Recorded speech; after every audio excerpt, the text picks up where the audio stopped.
Jet fans, the Jets essentially have no idea what they're going to be doing next year. We are left to our own devices. We have no idea who our quarterback's going to be. There's just many options, and we're here to talk about it. A lot of question marks.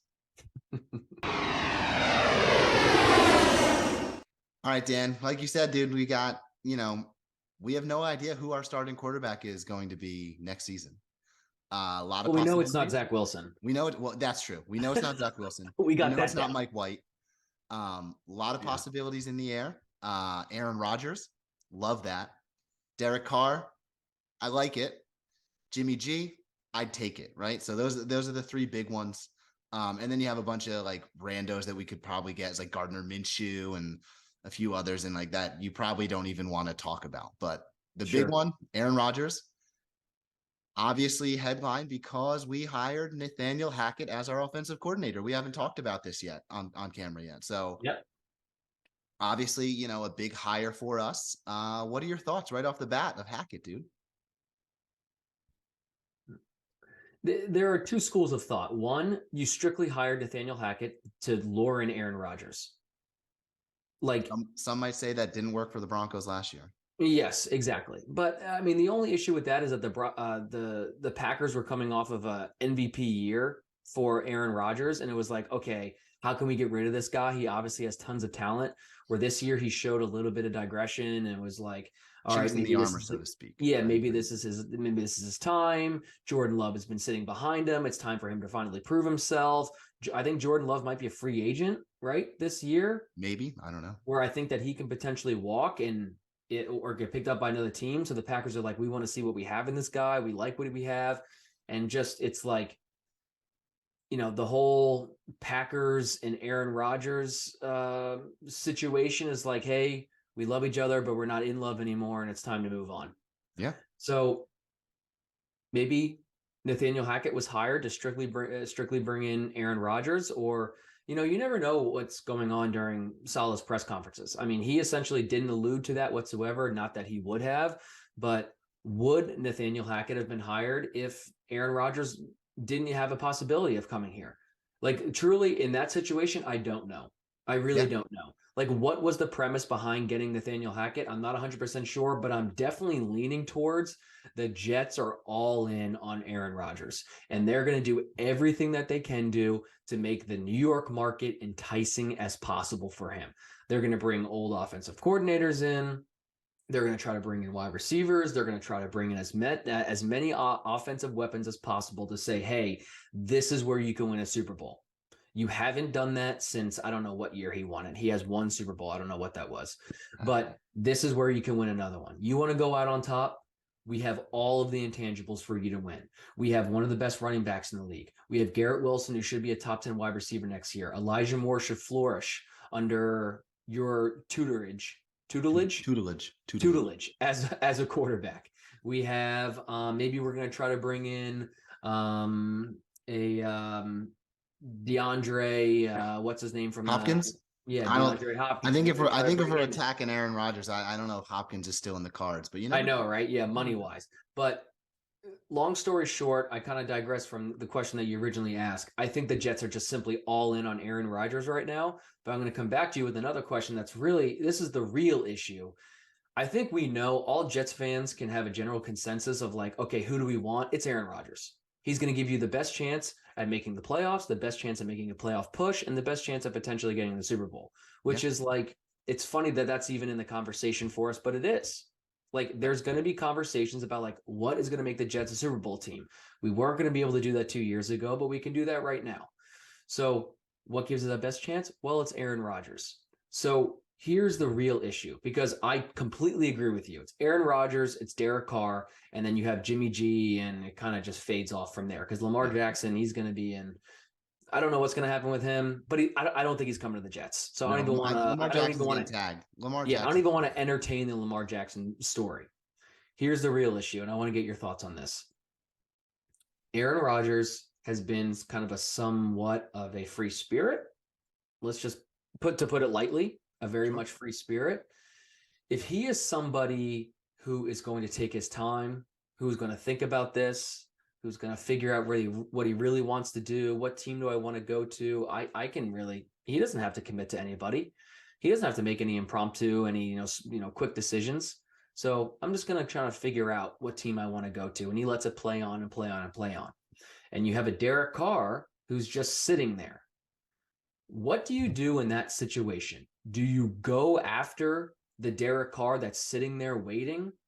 Like, do you put in a bid for him, or do you wait for the big fish of Aaron Rodgers, knowing that there's going to be a lot of teams that want him? I mean, loaded question. Obviously, with the news today of Tom Brady actually retiring, I think that opens up a lot more, like opens up other teams. You know what I mean? Brady was going to be one of the chips to fall to determine where Aaron Rodgers went, right? So now that Brady's off the board, that opens up San Francisco, that opens up Raiders. You know what I mean?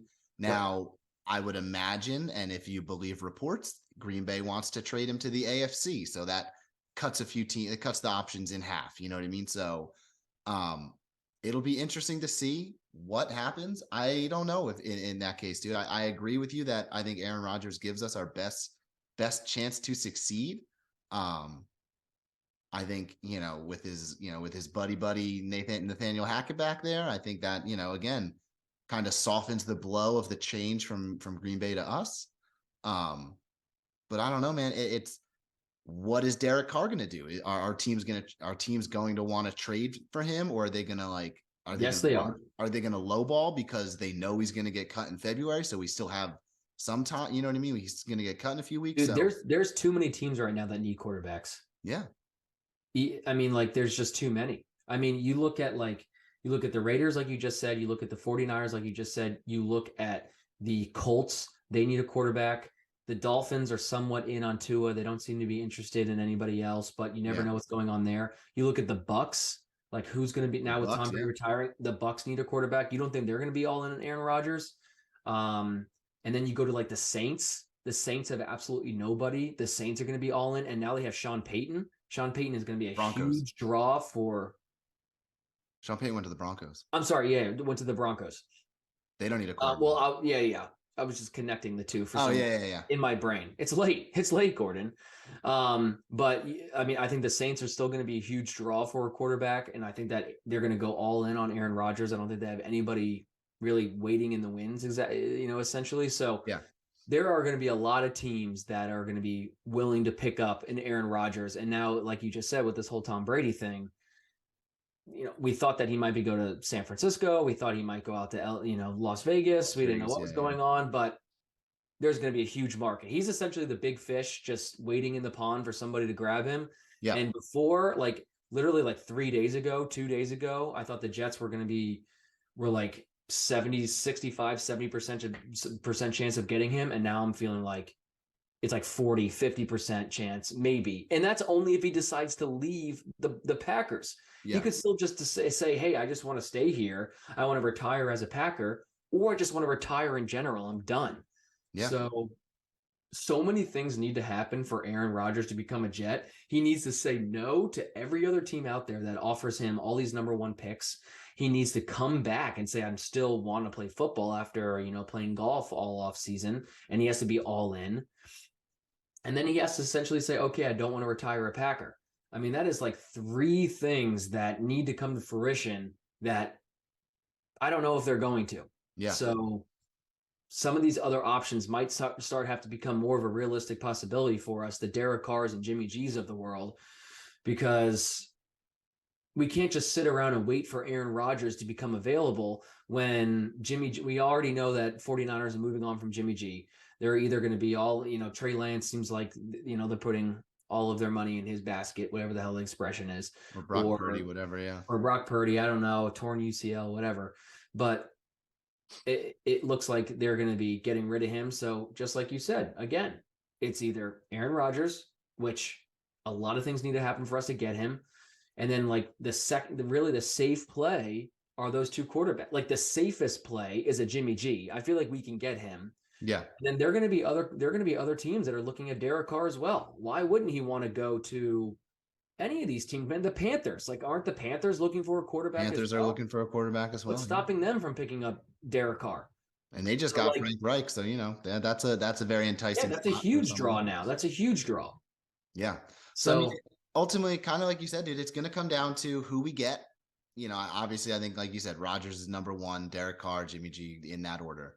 Um, but dude, the more and more I've been thinking, again, a week ago, you think Aaron Rodgers is coming here. You know what I mean? Like he's coming, but we don't know. Jamal Williams came out. He said, maybe he thinks Aaron Rodgers is going to the Jets.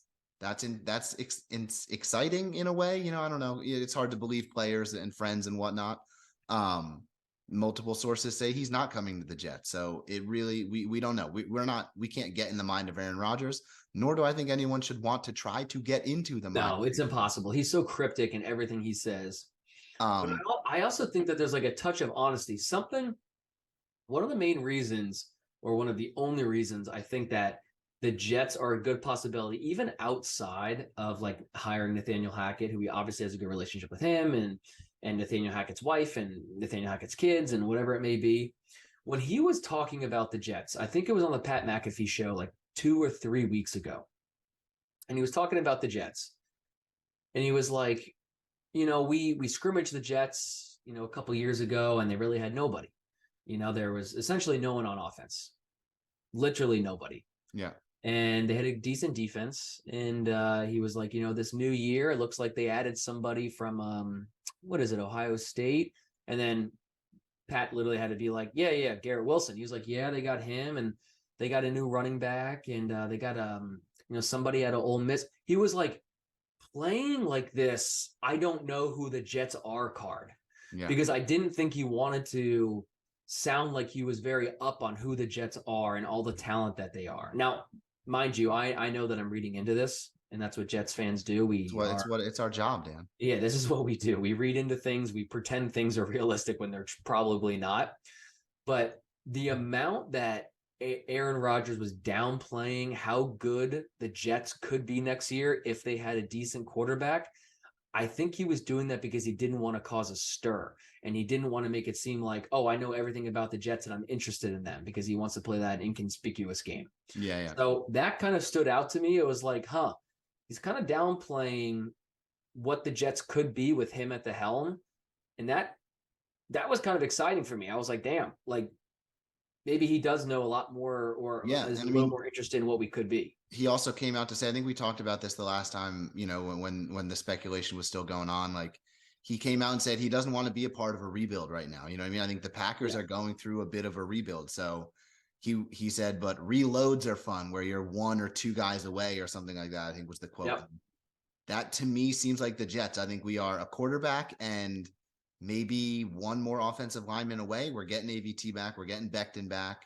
So we are only 1 to 2 people away from being a solid, deep playoff run team. And again, I think we said that last year, but you know how things happen this year. So yeah, dude, I don't know. I think it all comes back to the offensive side of the ball though, and who's calling plays. Like I like Hackett. I think Hackett can.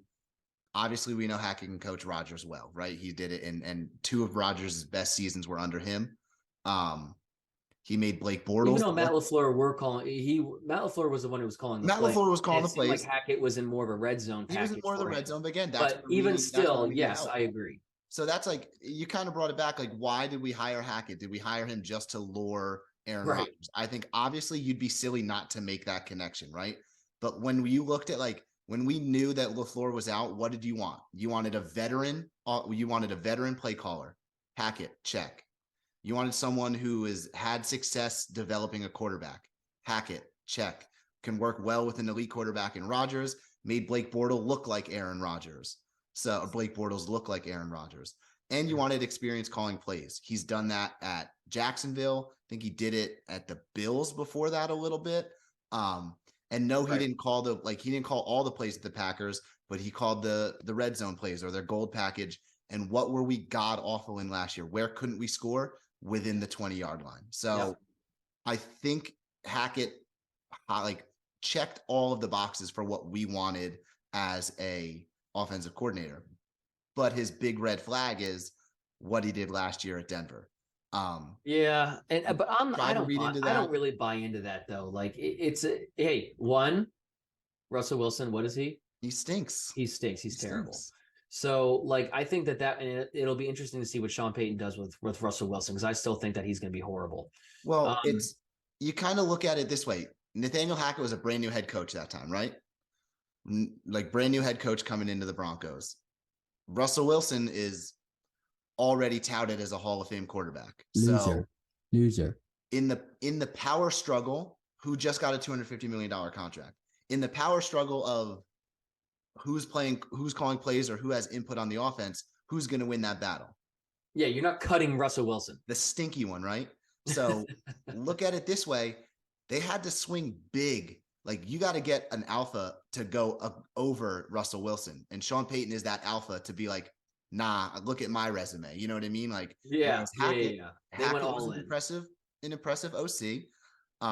So again, I don't want to say like we can't, like, we got to throw away what he did at Denver, but it has an asterisk next to it to be like, maybe things weren't as quite what they seemed. And no, I don't think he went exactly into Jacksonville and yeah, he didn't go into a win now situation, I don't think, with the Broncos. As much as it looked like that, and as much as they could have said, oh, what a great defense, and they have this Hall of Fame quarterback and whatever it is, I don't think that things just didn't come together. I don't think that was all on Hackett. Just like, I don't want to get into this, but just like things weren't all on Mike LaFleur this year. Very true. He was not the worst offensive coordinator in the league. He just wasn't. Did he call some horrible plays and maybe was very young and needs to be a little more experienced, before you can doubt him as someone who knows what he's doing? Sure. But it's tough to do what you need to do as an offensive coordinator with Zach Wilson at the helm, and then Mike White comes in, and then Joe Flacco. It's like you're set up for failure. You got a revolving door at quarterback. Yeah. Here the 49ers this past weekend, dude. Like, yeah, it just can't happen. It's sad to see. It's like Josh Johnson, baby. What a stud. What he threw for 400 yards with the Jets? Something like that. Something like that. So here's I kind of want to wrap it up with this. And this is like the last thing that I'm thinking with the whole Aaron Rodgers thing. When he was on the Pat McAfee show just this last Tuesday, so 2 days ago, I saw yesterday, he was talking about how he wants to play with a coach that is respected first and liked second. He kind of made a huge point of emphasis of talking about these coaches, and some coaches just want to be liked. Some people just want to be liked, and they really, they're players, coaches, and whatever it might be. And I am not sold on Saleh as a head coach yet, just in terms of like his style. I'm not exactly even 100% sure what his style is yet. Mm-hmm. We obviously know he's a player's coach. He can relate to his guys. I think that his guys like him. They can joke together. They can come to him, if they need help, whatever it might be. But do they respect him? Do they have kind of like a Bill Belichick type? As much as I dislike him, his players, I don't think maybe 6 of his players actually liked him, but they all respected him. Yeah. Does Saleh command that respect in his locker room yet? Or is he too much of a, hey, I want my players to like me type of coach? I'm just a rah-rah guy. I'm a guy who's going to relate to my players. They're going to want to play for me because they like me. But do they respect you? Are they going to stay in line when things get tough? Are they not going to turn on each other? All of these different types of things. I don't think that, and again, the question I don't think that anybody is talking about in just like, the social media of the New York Jets is like, does Rodgers want to come and play for Robert Saleh? He might like Nathaniel Hackett. Okay. He might like what the offense has. And we know that Saleh is a guy that's personable and likable, but does he command the respect of the team that Rodgers is looking for? And I think that's left to be said. I mean, I think it's you look at, we don't know. We're not in that locker room. We don't know the answer to that question, but you got to look at the evidence that isn't, of what has happened. He benched his franchise quarterback. You know what I mean? Like, that's a tough call. Like, there were probably people who didn't like that call, but that's a call that you got to respect, right? Like, he owns the losses, which, I guess you got to respect. And he turned around our defense in a year. He turned around the worst defense in the league to now one of the top 5. You know what I mean? So benched Elijah Moore. Benched Elijah Moore. Yeah, exactly. So he's making the tough calls. I think he's trying to, right? He's trying to earn that respect. Like, look, yes, I'm a personable guy, but if you think that you're just going to be able to, you can't take advantage of me.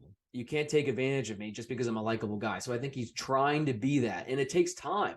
I think it takes time to be that, like, hey, I'm a coach that you can relate to, that you're gonna like, but also I'm gonna hold you accountable, like you said. Yeah. And I just hope that Rodgers is not seeing Salah as kind of just like a gimmick essentially for his team, which is a possibility. Yeah, I mean, Anything's a possibility with this dude, man. I don't know. exactly. I mean, he knows Robert Saleh from playing, from playing the 49ers, so it's not like he doesn't know who Saleh is, you know what I mean? So, all right. that's a good Last question. Gun to your head. Oh, Gun to your head. Do you go all in on Carr immediately because you don't know what Rodgers is going to do, or do you let Carr to go to another team and say, we're all in on Rodgers. Hopefully we can get him when he decides that he'll go to a team, knowing that it might not be right away. It might not be 3 days after the Super Bowl. I think we'll know after the Super Bowl. I think it's no. There's a gun to your head, Gordon. It's literally on your temple. I go. And you I have go to for decide. Rodgers. I wait for Rodgers. I really do. Okay. I really do. I want him. I've always wanted Rodgers. So you lose Carr. You lose Carr, and now Rodgers doesn't come to the New York Jets. Now what do you do? Jimmy G. Jimmy G already got picked up by the Panthers. Minshew, baby. Yeah, that's the thing. Then you get left with Minshew or Jacoby Brissett or Tannehill. That's the bottom tier. That's the bottom feeders. Tannehill, Minshew, Jacoby Brissett, Baker Mayfield. And then it's Jimmy G, Derek Carr, and then it's Rodgers. If we don't get Rodgers, just pick up Minshew, or you know what? Roll with Wilson and White again. White and Wilson, I should say. Just like bang our head against the wall for another year, dude. just hopefully we draft somebody. Think what Nathan did with Blake. What can he do with Zach White? The Zach White, nice. Mike White. The Zach Wilson truthers, man, want Zach White. If you put those two dudes into one body, like the mind of Mike White and the athleticism of Zach Wilson, you got a hell of a quarterback. You might have the best quarterback in the NFL. I'm not even kidding. Could work out. We could figure that out. Woody is in the pharmaceutical field, so it used to be. Who knows what he is? All I know is, and God bless him, Woody is willing to spend money. He is a freaking billionaire, and he's like, I'll do whatever it takes to get. And he said it. He was honest in his press conference, and I thought his press conference was good at the end of the year, and he was just like, look, we're a piece away. There's wide receivers wide open all over the field. We got one of the best running backs in the league. We got one of the best wide receivers. We got a great defense, and I think that Michael Carter's coming back from the running, and a Breece Hall, Michael Carter 1-2 punch. If they stay healthy, we know that can be successful with a Bam Knight. Yeah. James Robinson's probably gone. And then, there's so many pieces. We'll make another video just kind of discussing the pieces of the Jets. I'm glad we discussed the quarterback position. We're in the same boat, Gordon, where I agree with you. I have a tug of war match in my mind, but I'm in for Aaron Rodgers. I'm willing to wait. Even if we lose him, I'm willing to wait. I'm willing to go all in on him because I don't want to sit here and say, great, we got Derek Carr. And then Rodgers, and like in the back of my mind, I'm like, Rodgers just went to the Raiders and we could have gotten him. We could have been like, and it's. Maybe he wants to go, here's the thing. If he goes to, the Raiders to get back with Devontae, I don't know, man, who knows? Yeah, I think he's done with that. Let's see. I think he's done with Devontae. Or we get Devontae and Rodgers. And then we get Christian McCaffrey. And then we get might as well call up primetime Le'Veon Bell, get him back in here. Call Darrelle Revis back. Let's go. Yeah, Darrelle Revis and Chad Ochocinco had some sort of a spat on social media today. I love it. Just childish stuff. Childish stuff. We should get Cooper Kupp too, though. That's we should. Get Cooper Kupp as well. Mm-hmm. So all we need to do is get Rodgers, Cooper Kupp, Christian McCaffrey, and Devontae Adams. We get those dudes, we might be a Super Bowl team. We're looking at a playoff push with those four guys. You might be right. And just then you get Sean Payton. Lunatic you're looking for. All right, Jet fans, we love you. We're here for you. Gordon and I are going to be dedicated to trying to grow this channel during the off season. That's about it, man. We like talking Jets, and it's fun hanging out with y'all. Yeah. It's fun hanging out with you, Dan. You. You. All right, Jet fans. JETS. Jets, Jets, Jets.